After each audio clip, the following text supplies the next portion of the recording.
Bakit may nilang inilis yan? Nalaglag yan to.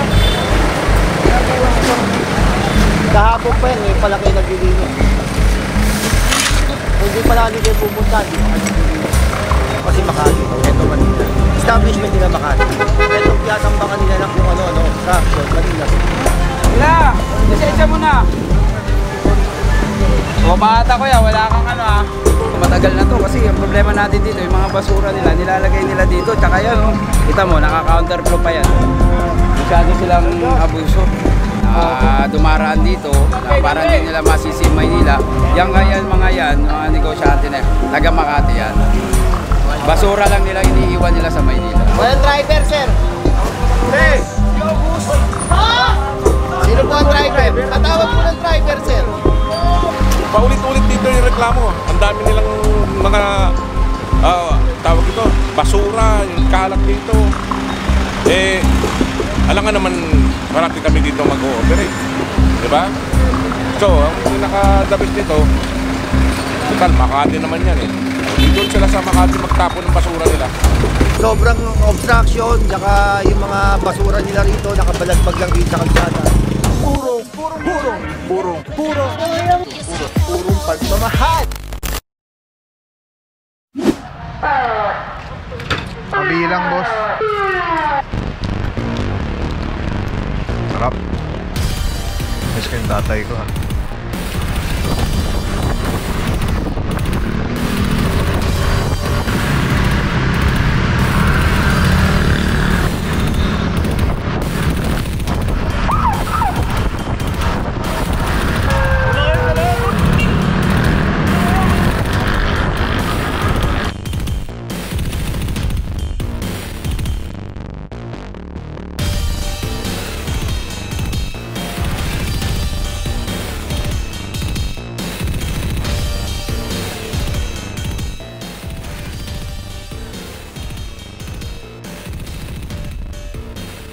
What is up, guys? Papa Pao here, purong pagmamahal, lungsod ng Maynila. Your Meco is the best. Vice Mayor Atienza, Puro Sobel Rojas.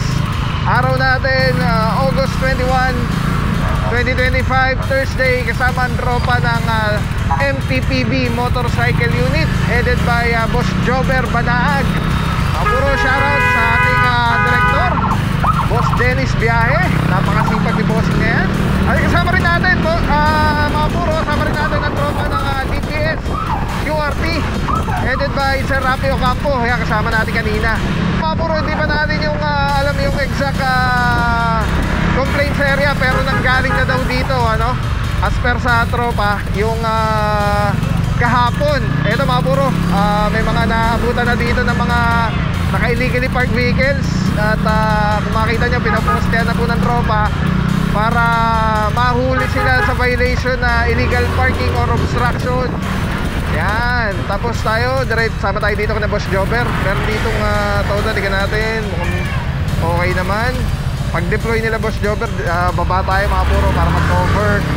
At makikita natin yung galing ng MTPB. Alright. So ang tabi lang mga puro. Let's go guys.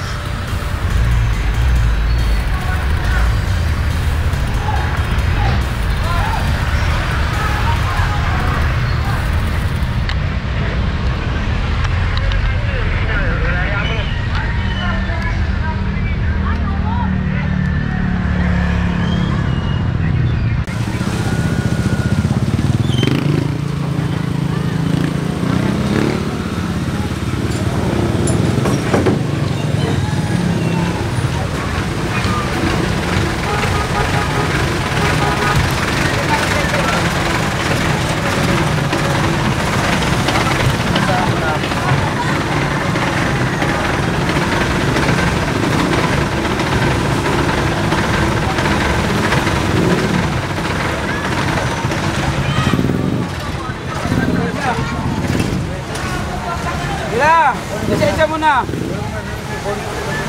O bata ko yan, wala kang ano ah. O bilisan mo, pag nauna towing, atak yan. Alright mga puro, may naabutan dito mga naka-legally parked na mga sasakyan, usually mga public utility vehicles. At ito kasama natin ang head natin sa operation si Boss Jobber Banaag. May mga puro kinuha na ng mga lisensya. Eh, ito yan ha. Yung may mga driver, tapos yung walang lisensya or walang driver, Tayo magagawa. possible na mataw yung kanilang mga sakyan.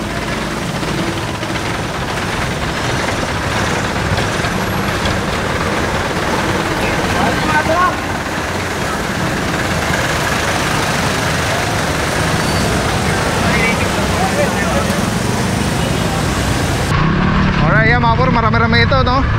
Lahat po yan ay titikitan. Tapos banda dun sa harap, andun yata ang tropa ng MMDA. Ito meron pa dito isang truck. Ito dito na ang ang DPS. Oh, malinis, sa Boss Rap. Ito tayo. Lisensya mo ngayon? Nakuha ko po, wala akong license na dala. Ano, nasa yung lisensya mo? Wala kang bibigay na lisensya. Hindi yung lisensya, napakaka ko yan. Patak na lang natin.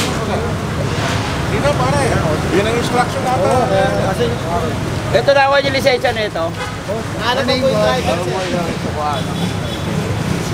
Mga puro, kasama rin natin si Inger Bolanon, Demolition. At ito, mukhang malinis naman dito mga puro.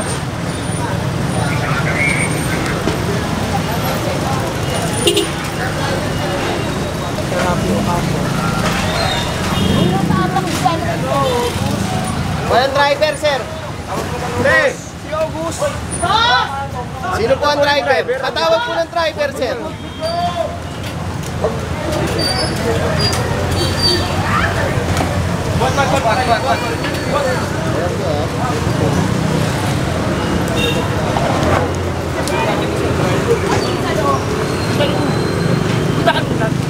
Mga puro, usually dito sa area na to, marami talagang nakatampang sa bangketa.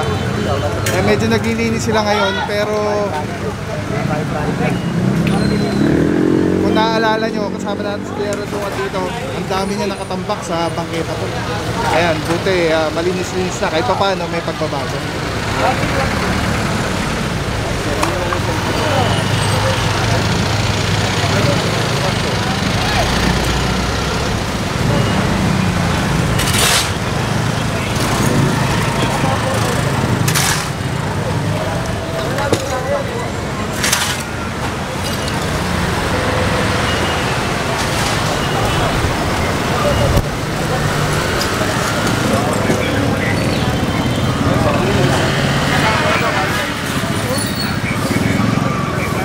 Video mo ang hingin, parang hindi.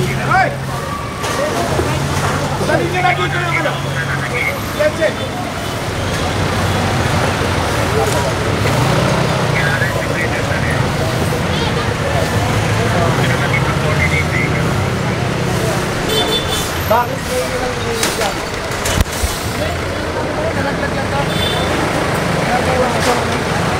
Kahapon pa yan, ngayon pala kayo naglilinis. Kung di pala kayo pupunta, di pa kayo naglilinis.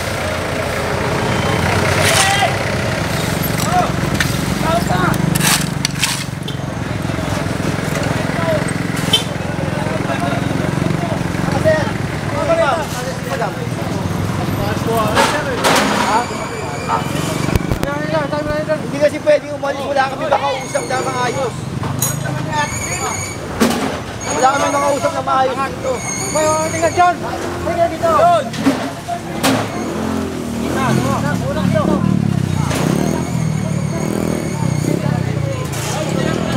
Sir Ravi, good morning sir. Saludo mga bossing. Boss, ano ba yung reklamo natin dito, bossing? Ha? Ano po yung reklamo natin sa area? Ayun nga, sobrang obstruction, tsaka yung mga basura nila rito, nakabalagbag lang dito sa kalsada. Nahihirapan yung mga motorista. Mga sa traffic. Ganon din yung mga residente rito na gireklamo na. Alright. Para malaman lang nila, ay paliwanag mo, ito kasi Makati to, ito Manila. Establishment nila Makati. Itong tinatambakan nila ng kung ano, obstruction, Manila to. Okay. Thank you so much. Sa Rapi Ocampo ng DPS Corte. Yung mga puro na, para klaro, yung parang yung establishment nila, Makati na. Pero yung na-obstruct kasi na area is Manila. Yun yung in-explain ni Rapi. Kaya inaasahan na kung merong pwede makausap para ano mo yun, para warningan or masabihan. Boss, okay. Ano ka, talito?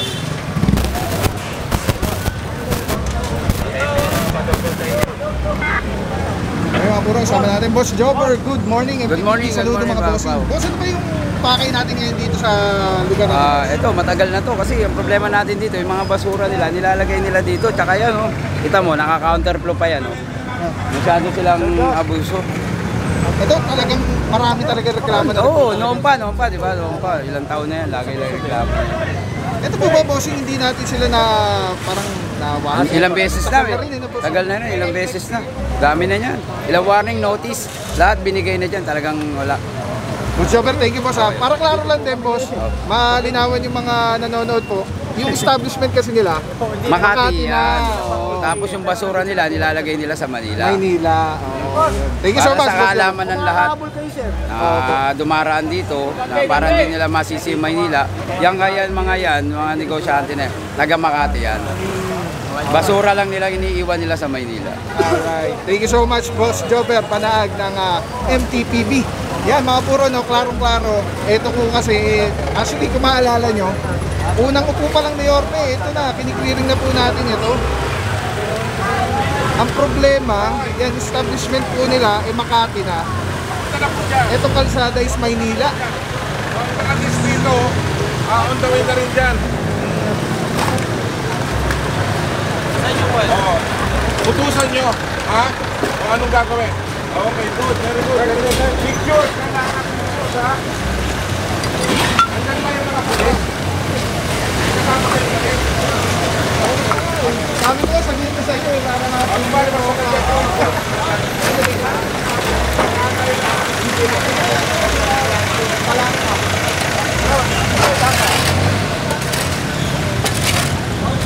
Okay mga buron, tabay lang po. Ano, so far, malinis na yung area.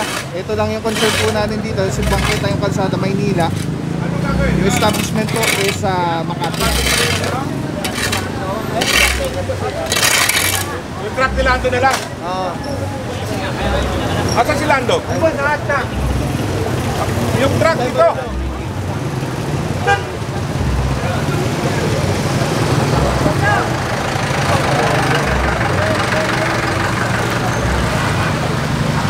Engineer, good morning sir. Saludo, Papa Boss. How are you?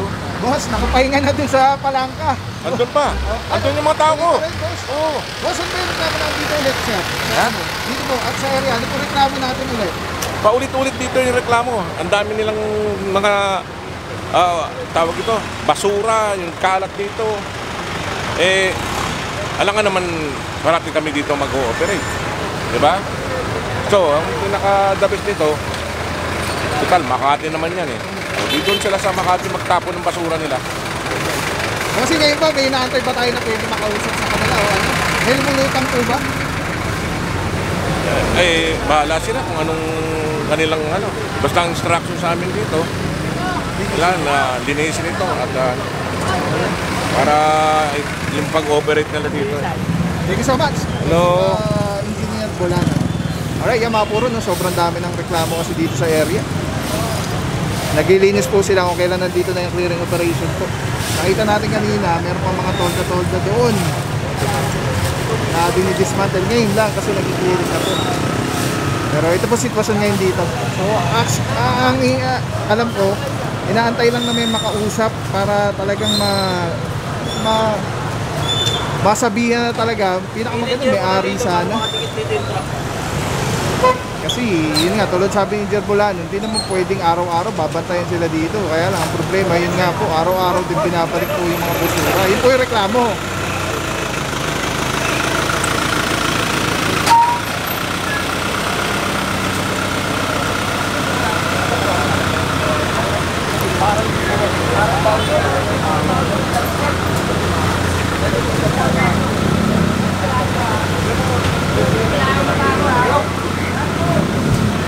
Ito muna yung natin. Sarap ko. Ha? Kaya manila natin na ito kailangan ni full belt po. Pakatapos ito.